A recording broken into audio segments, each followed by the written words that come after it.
Next, we turn to a panel. It's a discussion led by the Ohio National Guard, the Ohio Department of Veterans Services, and the Ohio Veterans Service Commission.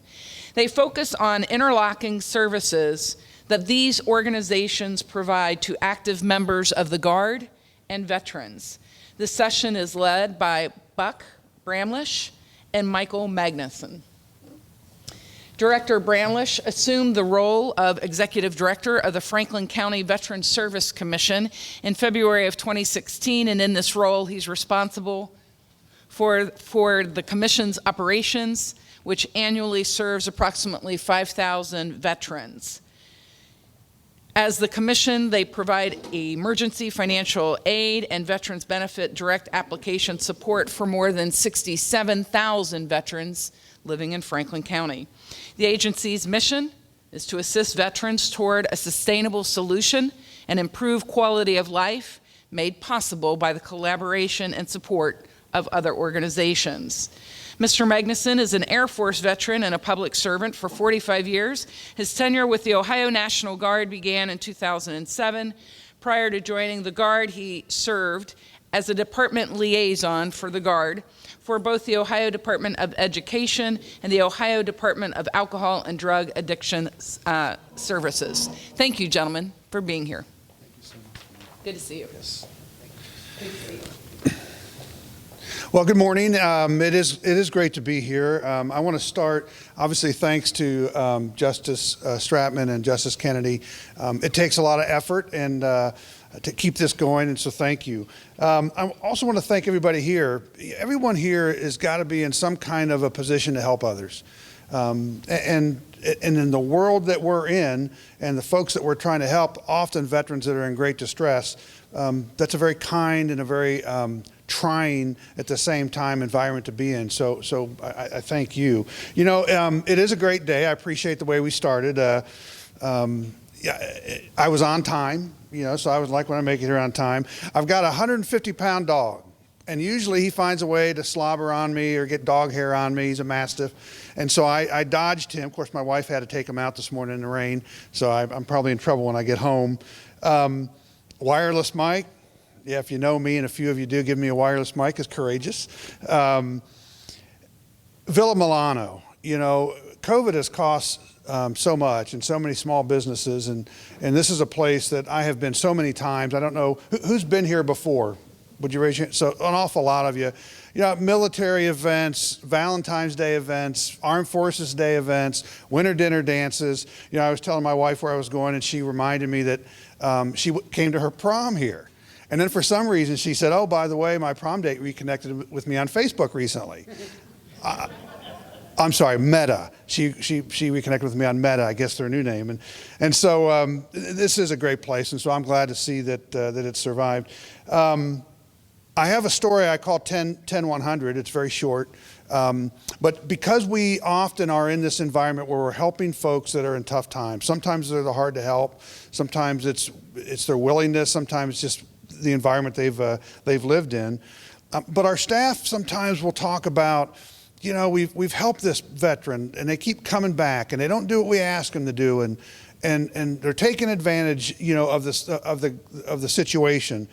And so I started this kind of 10-100 story, and it's very simple. It just basically goes, okay, would you all agree that, you know, out of the hard to help folks that we see, let's say there's 100 of them at any given time, that over time 10 of them could find a pathway to a better place. And I said, it's when opportunity, that's us, meets a mindset, that's them, and we can't control their mindset. Would you agree that at least 10 of them would reach a better place? So we debate it. Someone will say 1, someone will say 50. And so we usually settle on around 10. And I said, okay, great. Point out those 10, we'll help them. We'll save a lot of time and money. You can't. You got to help them all. You got to figure out how to have boundaries and barriers. But, you know, if you got into the poverty cycle as a child and or you lived in that, you grew up in that, you went to the military, maybe you were very successful, maybe not as successful as you could have been. You get out of the military, maybe you're back in that struggling area. You know, just because we paid rent twice doesn't mean someone's all of a sudden going to be doing great. oh, thanks for paying our rent, I see the light. It doesn't work that way. And it's all the good work and the challenges that you all do. And then finally, someone talked about connecting the dots. And that's really what this is about. I mean, just listening to the folks previous to us, I've got a couple of ideas. Hopefully when I'm done, someone will have a couple of ideas. So it really is about connecting the dots. And then I'll finally note, because I want to make sure I keep you all smiling, I talked that long and it was just one slide. So we'll see. I told you, give me a wireless mic. It's scary. So veterans service commissions, every county's got one. So we all have the same basic mission. It's providing financial assistance. Generally, we call it emergency or immediate, and then providing a pathway to veterans' benefits, and then service, and we call it referral. Veterans, their dependents, survivors, we provide these services to everybody. We're also a veteran-run organization. The leadership are veterans. All of our staff are veterans or their family member of veterans. And one of the great things, we're very fortunate that we're an independent agency inside our county. So we're funded by property tax. There's no levies that we have to fight for. You go back to just at the end of the Civil War is when this great thing started. It was local Ohioans wanting to help local widows and veterans. And that was codified in the law, in the Ohio Revised Code 5901 later. But that's really what it was about, local Ohioans helping local veterans. And then finally, the last part I put on there is we're not part of the Veterans Affairs. But man, are they great partners. And we're here in Franklin County in Columbus, so we have a VA clinic. We talk to their social workers, and I know there's over 100. We talk to them every day. You know, we sometimes say our job is to as a soldier is to stop the bleeding, to do the triage. What's the immediate thing? Their job is to help develop solutions and help provide them a pathway. And so I'm going to talk more about that. Again, though, as an old soldier, I like to do what I guess I'm supposed to be doing this. I talk about a frame of reference. So what does Ohio look like? So when you look at 2020, our population depends on which source you go to. If we go to the VA, though, our population as of 2020 was around 750,000 veterans in Ohio. It makes us the 5th or 6th largest veteran state in the nation. I like to say it's a very patriotic nation. When you look at our wartime veterans, almost 550,000 wartime veterans. Now that doesn't mean they all went and fought. Wartime veterans mean they served during a theater or a war. As military members, we don't control whether we're called up or not. We don't control where we go. So they're all veterans, and those that happen to serve in the wartime, it's important to note that because that enables some benefits through the VA. And then when you look at the rest of that, I'd like to say about 1/3 of our veterans are the Gulf War veterans. About 1/3 are still the Vietnam era veterans. And maybe 1/3 of those are the peacetime veterans that did not serve during a war, but they raised their hand and they were prepared to do what their country asked. And so that's what our veteran community looks like in Ohio. If you look on the right side, I don't know if you can see the red dots, maybe you can, but there's about 55 VA facilities. And so if you can't kind of figure out where you are, how many folks are not in Franklin County? Would you raise your hand? So I just have okay, a lot of you. So great. So there is a website. I'm gonna lay it out for you, but a simple Google search will get you there. But it's www.va.gov. So real easy. www.va.gov/find-locations. And you can find the VA locations that are closest to you that you might want to work with. And then the green dots just represent our veterans are everywhere in Ohio. So this kind of sets the stage. If you do have a question as I'm rambling on at around 30 miles per hour, just please raise your hand and stop me if you have something that you want to ask. I like to drill down then just a little bit, more central Ohio, since that's my world, and it kind of gives you a flavor. So you look at Franklin County, our veteran population, you look at the surrounding counties' veteran population, you look at the top right, Cuyahoga with the largest county, you look at Vinton County, the smallest population. The bottom line, all of the counties have the same 2 core competencies that I started with: emergency financial assistance and access to VA benefits and other state benefits as well. Those are our two main core competencies. So let's talk about emergency financial assistance. First, about eligibility. What makes them eligible? It's some type of honorable discharge. Many, many times we see a lot of folks that have a general discharge under honorable conditions. All kinds of reasons that they could have got that general discharge under honorable conditions. It can be misconduct. It can be a health issue, a medical issue. They're still honorable discharges. Now, inside the Ohio Revised Code, for us, if they have an other than honorable discharge, then that is an individual that we cannot help with financial services. So all those that have a general or general type discharge, we can. You have to have served on active duty for some reason other than training. And so the idea there is that, if you got in, you did 2 years, you were only on training, and then you went back and you weren't on active duty, you're not eligible. Most are eligible, but that's something that we have to help our veterans discern. It's not something, to be honest, that I'm thrilled about. That's one of those rules I don't like, because it's not a very friendly rule to our National Guard and reservists. Because if a National Guard person, you may go to basic training, get through basic training, come back, serve 6 years. You might go to Korea for a warfighter exercise, but because you weren't on active duty for other than training, you're not eligible for our services. And that's one of those things I think is unfortunate. But I want to end this little part with, most of the veterans that you'll be in contact with have a good chance of being eligible. And so that's something that we would help them determine. And then finally, you got to be a resident of your county for at least 90 days. Right? That eligibility is true for all of the 88 county veteran service commissions. In Franklin County, we focus on needs-based. I would say 60% of the veterans we work with are in the poverty cycle or in and out of the poverty cycle. And so we spend a tremendous amount of time there, and I'll kind of talk about that here in a moment. But I do want to let you know that any veteran is eligible. We have veterans that have been very blessed in life, doing very well, and then one of them loses a job, or they have a family member that's sick and have these huge medical bills, and all of a sudden they have a need. We're need-based. We look at income, but we're need-based. So we're able to help veterans and their dependents when they have these kind of situations. So what's it all look like? I'll focus a little bit on rent and mortgage, because I know a lot of this was housing. In 2019, we provided 1,132 veterans rent support to the tune of $1.3 million. So now, we're a big county, and Franklin County's got deep pockets, so it's different in every county. But I want you to know that is something we think that's homelessness prevention. We want to link with our VA partners, reentry folks, because sometimes we can be part of the solution. Someone's in a halfway house. We can pay a rent deposit. We can pay a rent deposit and the first month's rent. In some circumstances, it might be the first 2 months. The idea is there a plan? When there's no plan and it's a veteran asking for support, we help, and then we start referring them. But if we have a social worker involved, who's a social worker here? Raise your hand. Would social workers stand up? I know.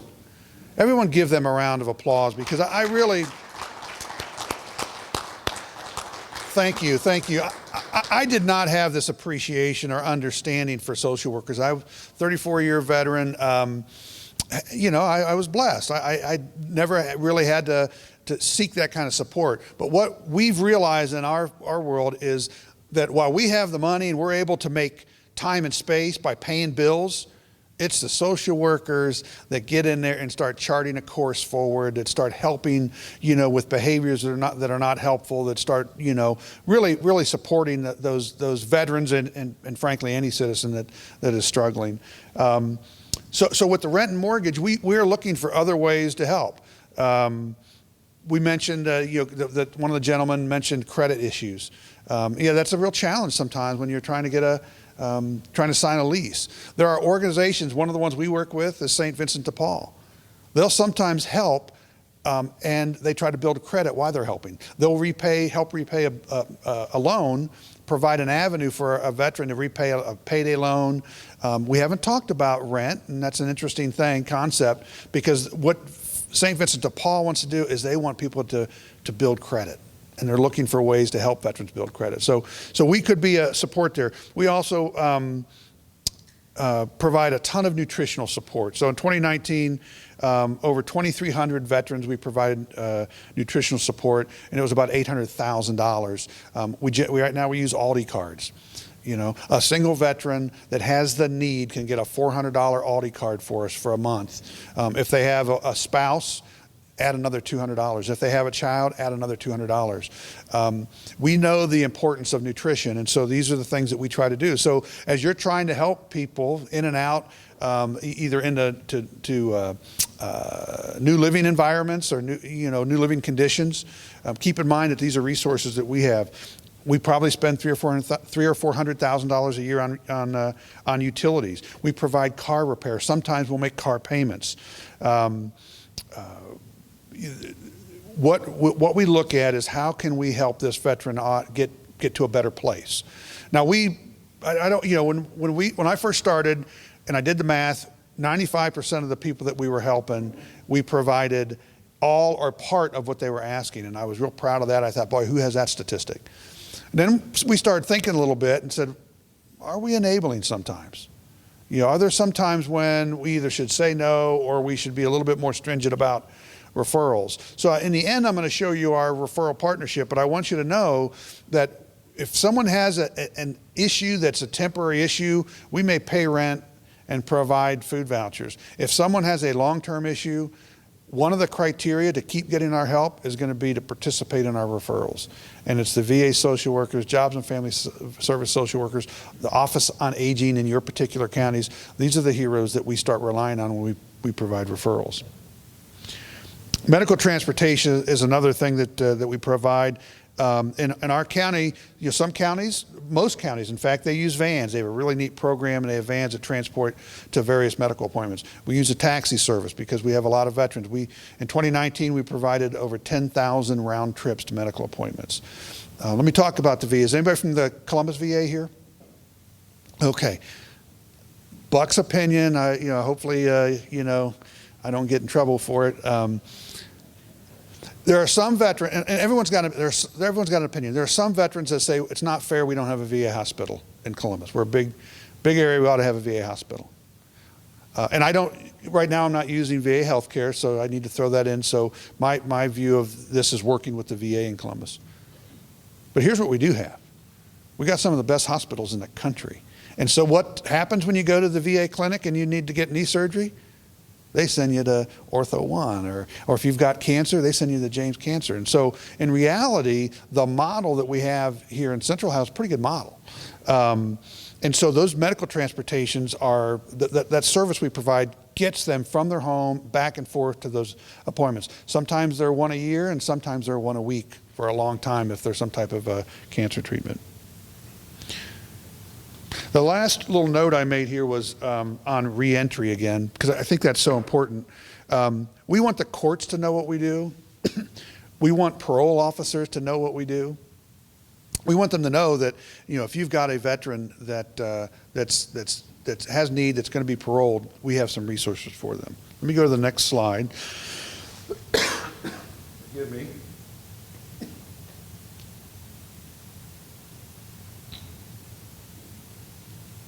So just real quickly, veterans benefits. Now, here locally, the VA, there's a VBA group that's inside Columbus. A lot of times they send the veterans to us. And they do it for a good reason. We're not the VA. Great partners, but we're not. We can advocate for veterans. The VA can't advocate against itself. So we actually, if a veteran needs or wants to file a claim, we'll help him fill out the forms. We'll help them go after their medical records. We'll be with them and we'll file it for them. We'll be with them in the beginning. If it goes to appeal, we'll support them through the appeal process. And if it goes to like the board, the Board of Veterans Affairs or the Board Appeal, the organizations we work with, like the VFW or the American Legion, will provide attorneys to help them get through these appeals. And so we're able to advocate for them. Great partnership with the VA, but we're able to work with them and advocate. So let's talk about VA benefits. If you're not familiar, in Franklin County, about 65,000 veterans, about 20% of them get some kind of VA compensation. That VA compensation is well over $250 million a year. So these are life-changing. For some people, it's, at the least, generally, it's $144 a month tax-free for the rest of their life. But the average is probably around $600 or $700 tax-free for the rest of their life. Depends on if they're 10% or 100%, and you can just, if you're not familiar, it's basically just, by the VA's calculations, we're going to compensate you based on how disabled that you are according to their scale. It's not the same as Social Security disability. I have folks that are 100% disabled that work for us and do great work. So it is, and are able to work and still receive it. So it's a different program. But for some veterans, it is life-changing. All of a sudden, they're getting $400 or $500 a month tax-free for the rest of their life when they were only getting maybe, $600 Social Security disability. And now they have more of a livable wage. It's not a great wage, but they have a livable wage. So there are claims that are for dependents. There are claims that if a service member passes and their illness was related to their service, that we call it dependency indemnity compensation. So there are benefits out there. Rather than trying to get you to learn them all, if someone served, refer to us. That's going to be kind of the message the whole time. If you got somebody you're trying to help and they're a veteran or they're a spouse or a widow of a veteran, refer them to us. Our service officers are state and nationally accredited. In 2019, I use 2019 because it was pre-COVID, then I'll use 2020, but in 2019, we filed over 1,300 service claims. That's a lot of claims in a year's time, so we do it a lot. We filed another 1,000 intent to files, which means that it wasn't the claim itself, but we wanted to save the date so they would go backwards if if it was approved and it paid the veteran all the way from when they filed. So 2,300-ish just service compensation claims or intent to files. 2020, the numbers were a little bit lower, right, as we all try to navigate through the different world we're in.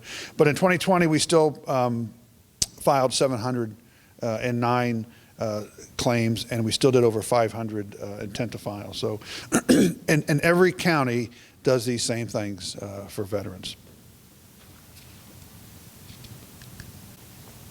So I am kind of moving fast toward the end here, and I'll turn the stage over to Mike. Okay, thanks, Mike. Programs, partners, and referrals.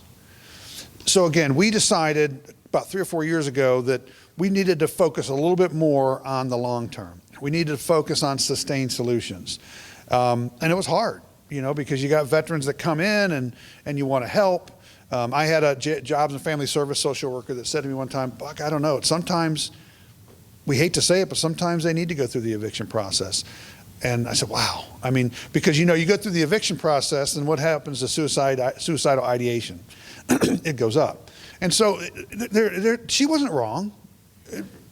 It's just hard. They're people. They're all different. Situations different. But what we realized is if we just keep on providing and we don't refer and hold them accountable, is maybe we're doing them a disservice, because we're not trying to nudge them toward a better place.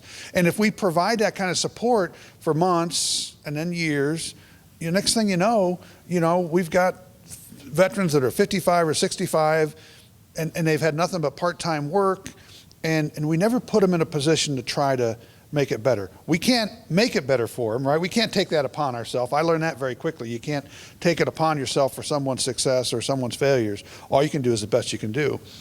So when you look at some of the programs, partners, and referrals, the VA social work team is really the first lever we pull.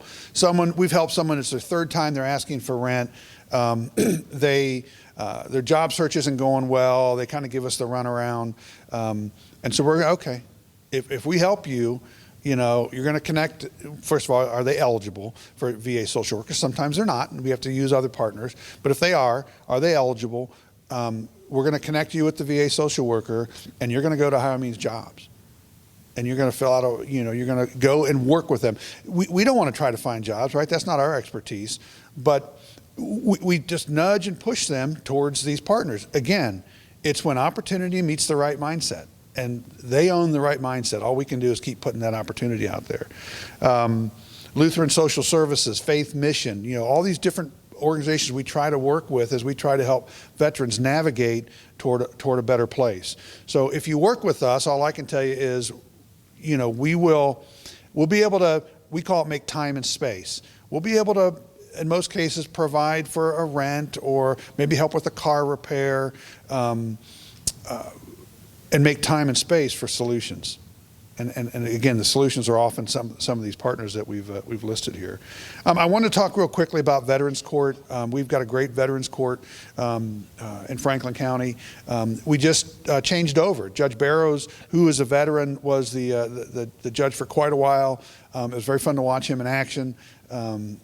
Compassionate and tough, was what he was as at Veterans Court. We've got a new judge now, Judge Skinner, who was kind enough to spend an afternoon with me, and just he's a model, I think, for a judge that's not a veteran, because he just was thirsty for information. He wanted to understand. He wants to visit places.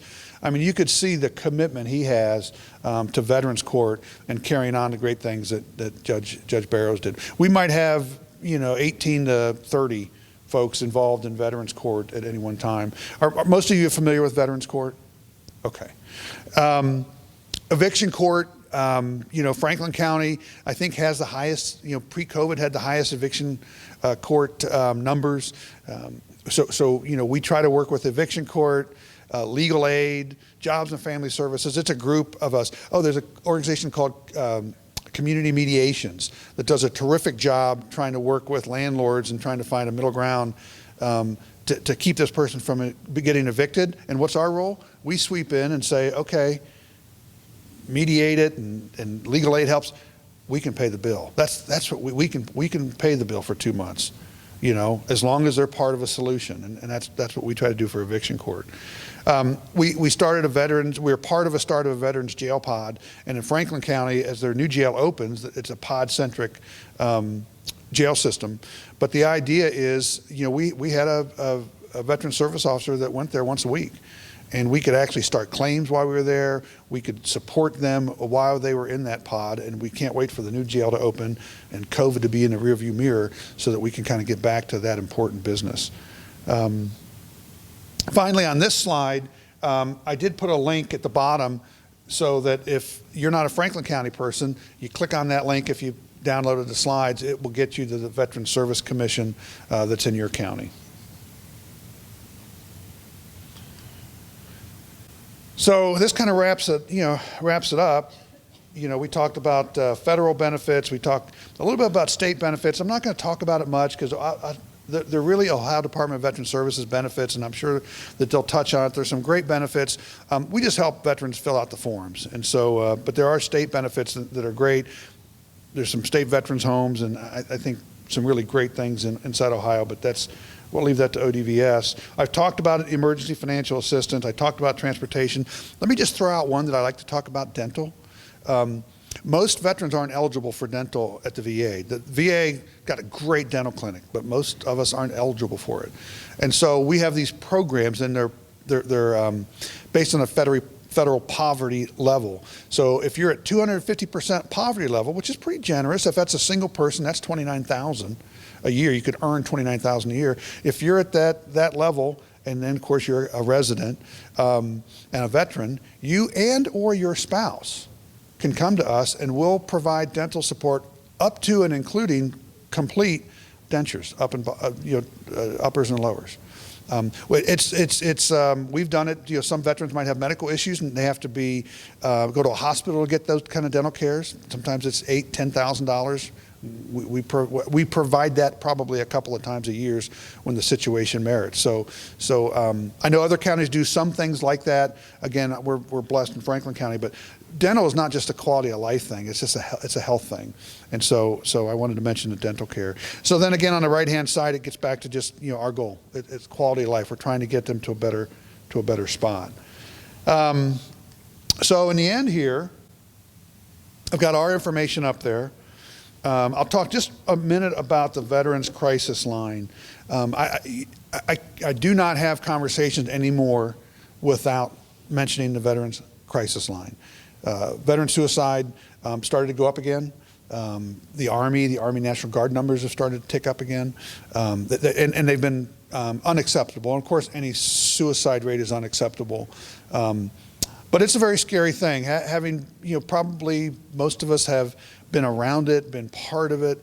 I used to tell the story that, I had a spouse that was with her kids, their husband was overseas, and I'm on one phone with her. I'm on the other phone with the police department, who's doing what they do, trying to figure out how to find her. I don't know if it was a phone thing or whatever. And then I've got the brigade commander, one star, on a speakerphone, on a different phone, and it's a scary time, and our belief, and I know for the social workers, I'm preaching to the choir, but in case there's a couple that haven't had to deal with it or want their staffs to learn how to deal with it, part of our solution is always this 800 number, and press 1. And we call it the warm handoff. We've had people in our office where I've had some really great veterans who work for us that have said, well, let's make this call together. And make the call together and put them in touch. So the Veterans Crisis Line is something I always want to mention. So those are my prepared comments. If there's no questions, I failed, so someone's got to bail me out. And if there's only one question, you probably all win, because we'll keep this thing going. Anybody got a question or a comment? Oh my goodness.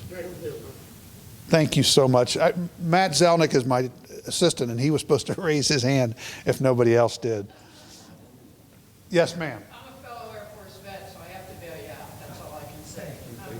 So my name is Linda Bernard. I'm a 30-year retired Air Force vet. Like you, I'm blessed because I don't have to rely on the VA, but I'm also totally and permanently disabled, so I do rely on the VA. And I just wanted to maybe ask you and others in the audience, but I have to tell you, I go to the VA every once in a while for certain, VA hospital for certain of my benefits, and I have to tell you that your comments regarding the quality of medical care, I absolutely agree with.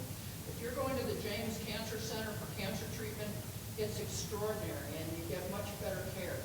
But going to the VA hospital is more than a medical appointment. I have to tell you, from my experience going there, and for the social workers in the audience who maybe have had some interaction with vets who go to the VA, I wonder if they might have any comments about it. Because when you go to the VA hospital, it's not just about going to see the doctor.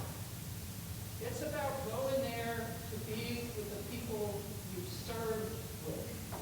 And so if you get a call from a veteran at a veteran service center that says, I really want to go to a VA hospital and you don't have one in Franklin County, I hope Franklin County is getting them to a VA hospital, because it may not be about their broken leg, if that makes sense. And I just wanted to hear your comments about that, and anybody who maybe is working with that who might have that. I've never been to a hospital like the VA hospital where guys just kind of sit around, where they were in Vietnam, and it's okay if you wait an hour and a half to see a doctor there, because that's therapeutic time, if you get what I'm saying. I think it's a great comment, and I'll make a quick response, and then I love the fact that, let's bring others into it. Again, as you would have guessed, I could not agree more. But to get to the James, you don't go there. You go to the VA. You've got a primary care doctor here in Franklin County at Chalmers, and that's that person that you rely on. And that environment, when you walk in there, it is very welcoming. Again, daggone COVID, right? But you walk in there, there's always veterans volunteering. There's always folks saying, hey, what are you here for? And it is a community. So where there are hospitals, that community probably is even a little different, a little bit more entrenched. But believe me, it's a community at Chalmers as well. I've been in there many, many times, and I think vets would be very sad if they didn't have what you described at the VA clinic or the hospital. But for those of you who don't know, a clinic still has all the primary care, still has all the specialty doctors. There's just no overnight care there, and so they refer out for their care. So would someone else be willing to? I'm going to walk this over if you don't mind, because I know what you have to say is important. Okay. Here you go. Thanks. So we have the Mission Act. So what was being shared is, so a veteran is, if they need care, and because we don't have 24-hour health care, the veteran has the right to not need to travel all the way down to Chillicothe or Dayton to spend the night. So that's the reason with the Mission Act that the VA will pay for care locally in Columbus in some very excellent hospitals. But it is up to the veteran. So you have the right, if you want to stay in the veteran hospital, I mean, there's Dayton, Chillicothe, Cincinnati, and then, I mean, most often it will be Chillicothe because it's the closest. So many of our veterans do get care in Chillicothe, especially, you know, for surgery, like if there's, I mean, and so I work in the homeless division, so some of our veterans may not have somebody to spend, you know, the next 24 hours with them after they have anesthesia. So they may need to so they might have surgery in a local hospital and then travel down by ambulance down to Chillicothe just to spend the night. So there's services like that. So it is up to the veteran. So the right to have the services locally is for the family. You want your family, you know, travel expenses. So I hope that answers your question. Thank you. Anybody else have any input on that? You know, it's funny, we don't get a lot of requests to get veterans to Wade Park or some of the other hospitals. When we do, we find a way. You know, sometimes we'll go to the other Veteran Service Commission, a local county, because they have a van going up there, and we'll do it that way. But it is a community. I'm so glad you said that, because that community is part of the success. I think that's why the veteran pod idea, I'm sure that's why the veteran court idea, you know, the idea is the commonalities that veterans have will hopefully help them be a little more successful in getting to a new place in their life. So with that, thank you very much, and I'm going to turn it over to a very good friend of mine, and truly someone who's been helping veterans for a long time, Mike Magnuson. Thank you, sir. Appreciate it. I will tell you the nice thing is that there's a high probability of partnership in the state of Ohio when it comes working across organizations and agencies, and I've always found that very satisfying in my public service. And I'll add to something that Buck said, and he always has some good things that, you know, these phrases that you'll hear, you know, right time, right place, right opportunity. And the one that he said today is really important, and that is when an opportunity meets the right mindset. And I want to also say something about that, especially after hearing from the Ohio Department of Rehab and Corrections and the experience that the folks have had that work in the prison with veterans and what they hear back.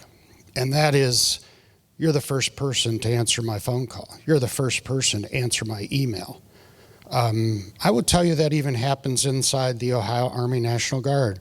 When people reach me, they often say, you're the first person to return my call, especially those that are no longer in service or in the process of leaving service.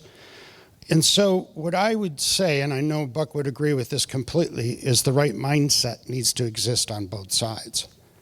I've never, ever picked up a phone and told somebody I couldn't help them, ever. So I think if we have the right mindset, no matter who we're dealing with, and if we're willing at least to do the research or find the right place to direct that individual or family, I think we all win. And I found that to be the most important thing. I can't tell you the number of times that I'm frustrated when I'm trying to assist a veteran, and the issue is, can I get a hold of the person that kind of holds the keys either to the information or the ability to make something happen? And that can be very, very frustrating. I will tell you, when I first came to the Guard in 2007, and then 2010 became the Transition Assistance Advisor for the Army National Guard, I spent time with veterans talking with the VA. because of frustrations about different things related to getting care. I always try to help. In my case, I work with any branch that contacts me, but when I hear from a soldier, I always say to them, you know, I want to also help you become a little more realistic about things. If you want to find a good group of people to complain about the VA, you'll probably find a group of veterans that will do that. And if you want to hear bad news about the VA, all you have to do is, well, turn on national television. I'm convinced the VA will never get a positive story on national news. I would tell you, though, today, I participate in out-processing for anybody ending their term of service or retiring from the Ohio Army National Guard. And today, what I do is I say something about the VA. I have a VA representative there that talks about the VA. But then I ask for testimony from the audience.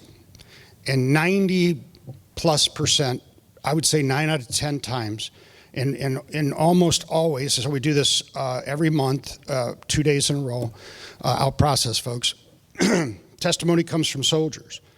And 98% of the time, it's always positive.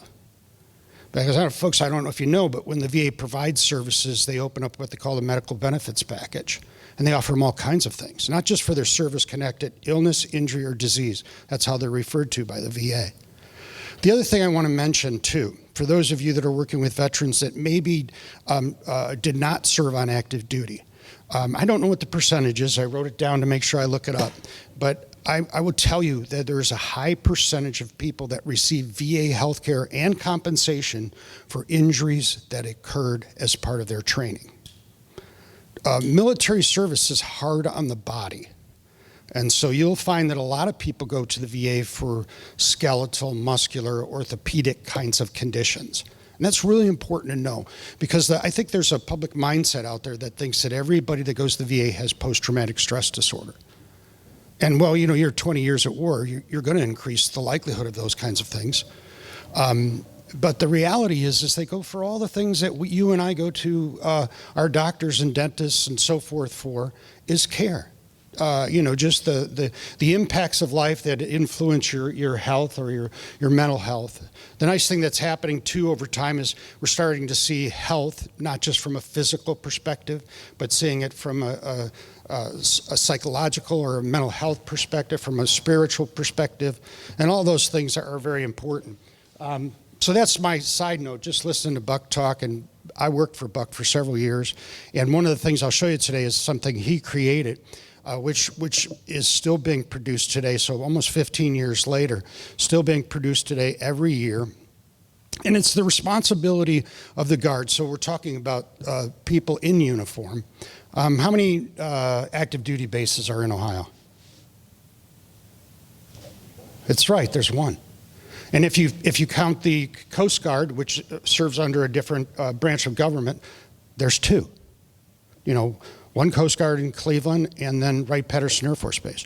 So we are, for those serving in the military, are largely, approximately 29,000, somewhere close to that, are all Guard and reservists, either serving for the National Guard in the Army or the Air, or for one of the reserve components in the Navy or Marines.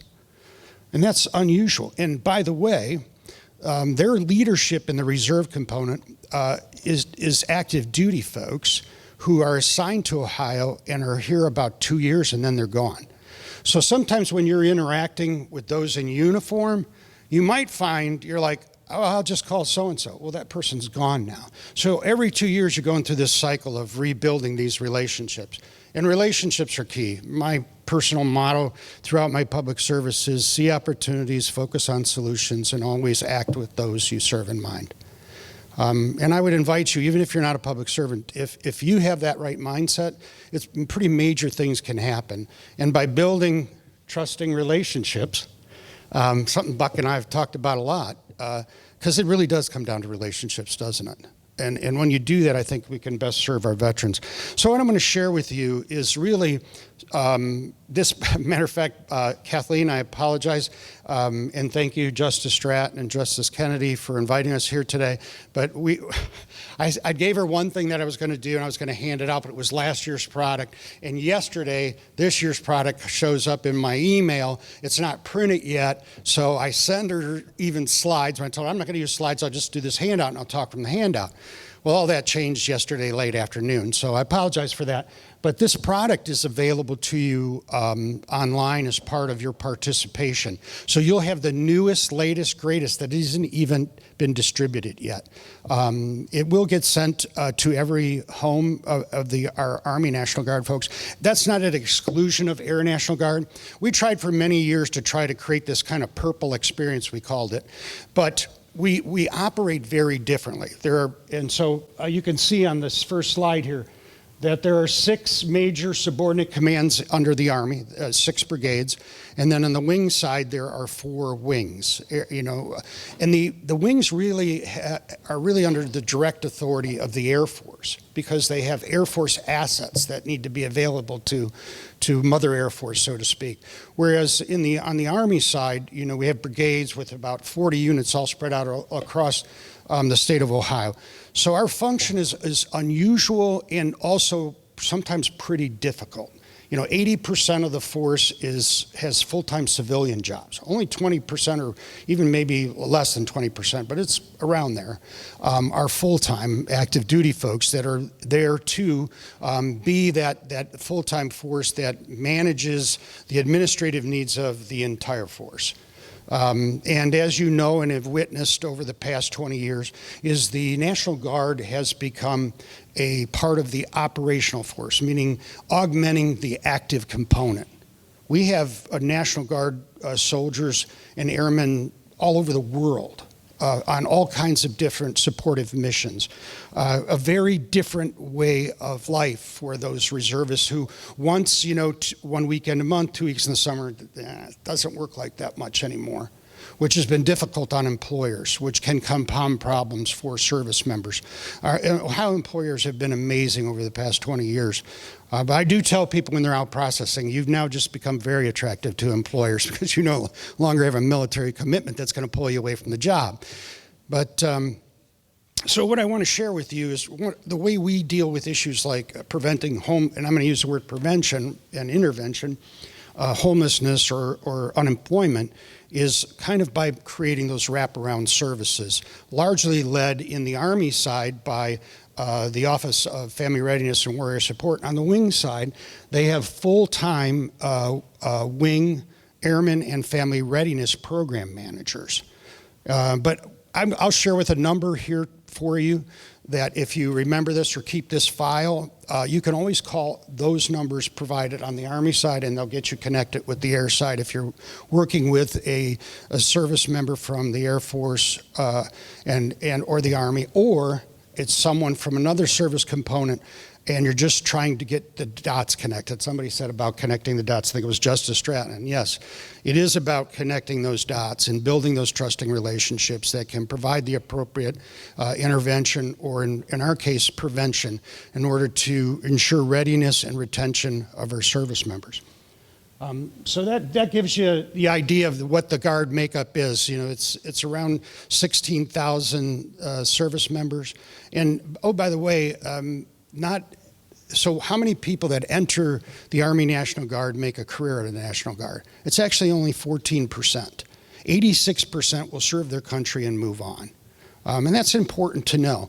And I also want to reiterate that point, that there are a lot of folks may not end up on active duty, but may have suffered a service-connected injury as part of their training. And that's important, because if we first read something that says have to have served on active duty, we might miss out on the fact that service alone does include benefits. For the simplest one is the home loan guarantee. Every home I've bought since 1980 I use the home loan guarantee. It's a great program.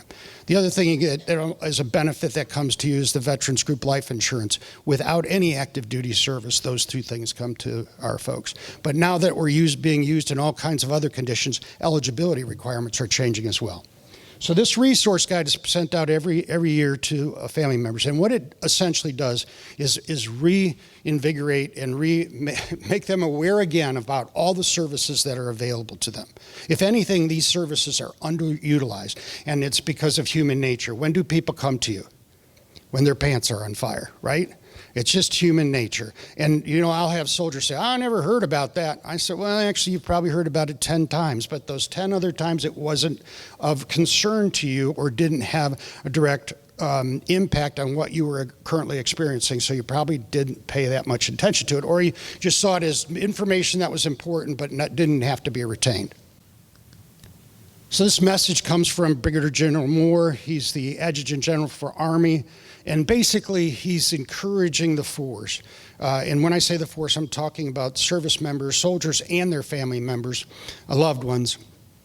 That being in the Army, there is a lot of trials and tribulations and stresses that can be put on your life. But if you embrace and utilize all the programming that's in services that are available to you, you can manage those challenges throughout your Army career.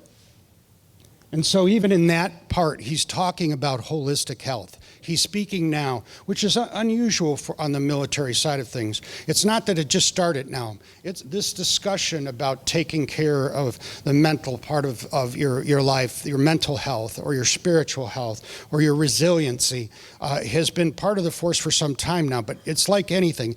It takes a long time for it to really become, part of the infrastructure of who you are and what you do. And it is changing and evolving, as did Family Readiness and Warrior Support. We look at things now from key transition points. So, Buck, you planted the seed, right time, right place, right opportunity. So we've shifted our focus to transition points throughout a military career, regardless of the length of that career. When's the first transition point? Entry into the military. And all of this is intended to do a better job of improving readiness and retention from a military perspective. So what does readiness mean? Readiness means the ability to, when called, to go. And what do you want when you got people to go? You want them to have things squared away, whether it's their health, their home life, their relationships, their finances. All of those things are of primary concern. So the way we look at it now is, let's do certain things at very specific times throughout a military life cycle that are key transition points that you reinfuse the information about these resources that can best ensure a positive military life. So this reintroduces folks to that. This is a big change. A lot of times, all of this programming that Buck helped build when he was the state director of Family Readiness and Warrior Support was done through contracting, which is great that companies get the opportunity to participate in service through these federal contracts. What the negative side is contracts are cyclical, and what happens is there's money, then there's not money, or there's a great contracting agency and a not so good contracting agency, and every time the contract changes, the one place that's impacted the greatest is the person providing the service usually gets paid less and has fewer benefits. So the state family program directors went to the federal government and said, we got to stop this. If we're going to serve as a support to the active component, as an operational force, we have to have folks in place that are there like you would if you walked onto an active duty installation, that all those resources and services are right there, and we can count on them from now as we go forward, versus putting it on quicksand when we don't know year to year how the funding will be for contracted positions. So today we have what we call Operation Solid Start. The people that are identified, they're all veterans. Their job is to have a relationship with new soldiers coming into the Army National Guard for 2 years. And it starts with them attending the Recruit Sustainment Program. So this person now focuses on all those other things: finances, education, career, relationships, where do I turn if I need psychological help. All those kinds of things are part of their curriculum that they provide under a thing called Rucksack Essentials. And the essentials aren't, what's in your back what's in your rucksack related to going to war. It is, but in a different way.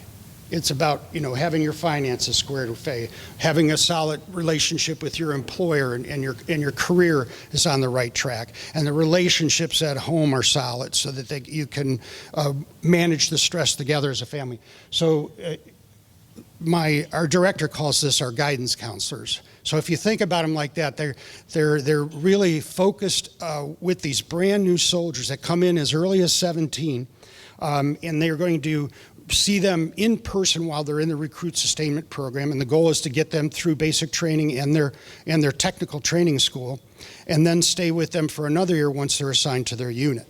So they're their mentors, but they're mentoring on topics like I've already mentioned. And this just started this year. We also decided, because of the unique role that we have as an organization, that 80% of the force has civilian jobs, they're not full-time military, we got to do a better job of making sure not only do they have a job, but do they have a career that has the potential to be sustained. So these employment support specialists are in the different regions throughout the state, and they'll work with them to connect them not just with military-friendly employers, but employers that hire and retain and promote veterans, and employers that have careers that have a future. So that it really becomes a career more than just a job. Our education resources are significant. If you don't take advantage of them in your military, that's your choice. You don't have to take advantage of them. But they're always changing to some degree. And what's even happened with the Ohio National Guard Scholarship, just recently approved by the Ohio House, is to allow that scholarship to be used for licensing and certification and credentialing provided by institutions of higher learning. I'm getting tongue-tied. But you can see, I'm only just a couple pages into this, in the significance of the resources, services, and things that they have to take advantage of to support a positive military life experience, both in their civilian life and in their military life, are quite significant. Deployment. There's a whole thing around deployment cycle support, preparing the family and the soldier for their deployment, and then managing through that deployment through the personnel that we have that can respond to family needs, and then ultimately taking them through a post-deployment process. There's 3 events. 2 events involve family. The third event is like a final assessment of where you are in your post-deployment process. Falls under what we call Yellow Ribbon. And Yellow Ribbon was born in Minnesota, wasn't it? Yep. It shows good ideas kind of spread across the state, or across the country. A whole array of youth and family programs that are done with professional organizations that have been quite successful. Our Camp Kelly's Island program, I'm going to say it's 2014, somewhere back in there, wasn't it the 4-H's National Program of the Year? So we're talking about programming that kids really, really enjoy and come back to be counselors for. So not everybody's going to the same school, right? Those military kids are all over the state of Ohio. And even one of our members in the youth program helped develop the Purple Star program with the Ohio Department of Education that recognizes schools that are really focused on supporting and encouraging military youth within their school district.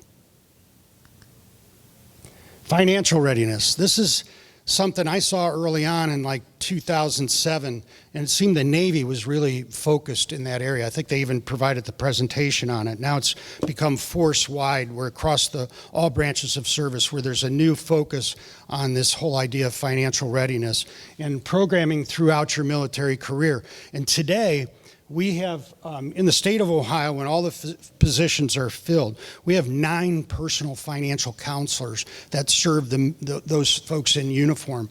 And they are accredited personal financial counselors, providing that service free to service members. And not just for problem-related kinds of things of credit card debt and those kinds of things, but for really becoming proficient in how you manage your funds, as well as how you prepare for your next step, whether you're going to ETS after 6 years, end your term of service, or retire from the military, to put you in good stead financially. So we have full-time professionals providing those services. This is just more about financial readiness and all the different things. And again, it's the mindset has changed even on financial readiness. Key transition points throughout your kind of financial life, from entry in the military, for each promotion, to your thrift savings plan, which is a new program 2018 began, where service members who serve and move on actually take money with them. Whereas when I first started, in up till 2018, when you left the military without making it a career, you walked away really with nothing. Today, their funds, and if they work with their personal financial counselors, can invest in the thrift savings program, and after 2 years, they're fully invested, and everything that's in it, they can take with them to their next job and roll over into another 401k. And wellness has become more significant and larger than just this issue of being physically fit. That's the mentality of the military, is that physical fitness. But now the evolution is taking place where it's more than just physical fitness. It's mental health, it's spiritual health, it's all those things, it's resiliency, it's relationships. Ohio Cares is something that Buck and I were involved in from the very beginning. Him as the state family program director and me as the chief of prevention for the Ohio Department of Alcohol and Drug Addiction Services. And it has sustained itself over time. We interact with the larger community, and now today we also have psychological health folks who are independently licensed, who serve each of the 6 brigades. We also have behavioral health officers. So this focus more in being aware of mental health needs is really improved. I see you, Justice Kennedy. I'm moving. TRICARE, we have a great medical package at a reasonable price. You can see for an individual soldier, it's $47.20 a month. For a family, it's $238.99. Military One Source is like the employee assistance program for all of DoD. And what they have available is pretty amazing. And now it's extended 365 days beyond the date of ETS or retirement. They provide tax services, healthy coaching program, non-medical counseling, all kinds of great programming. Strong Bonds is done by our chaplains, and it's all focused on relationships. We do Financial Peace University, which is a Dave Ramsey program. We have the Strong Bond weekends that focus on developing those relationships or helping you get ready for a relationship so you don't destroy your relationship. Uh-oh. My clicker. There we go. So this is the numbers I'll ask you to remember, and these are the people, and you have this electronically available to you. So if you have a question at any time, you could dial the 800 number, or you can email these people directly, and they will help you. They'll help connect the dots. They don't have to be a National Guard soldier or airman. Regardless, they'll help connect the dots. I'm pointing in the wrong direction, aren't I? What's that? Oh, thanks. Doesn't like me anymore. This is, again, thinking about it from a transition. How do you get ready for retirement? What's that? Up here? Ah. It doesn't like me anymore. I think I killed the battery. But anyway, regardless, I know I'm out of time. This product you have, our focus is on ensuring our individuals are ready and resilient. And we're more than happy to assist, even if it isn't one of our soldiers or one of our airmen. We'll try to help you get to those right people in your area so that you can best assist veterans. Thank you very much for your time.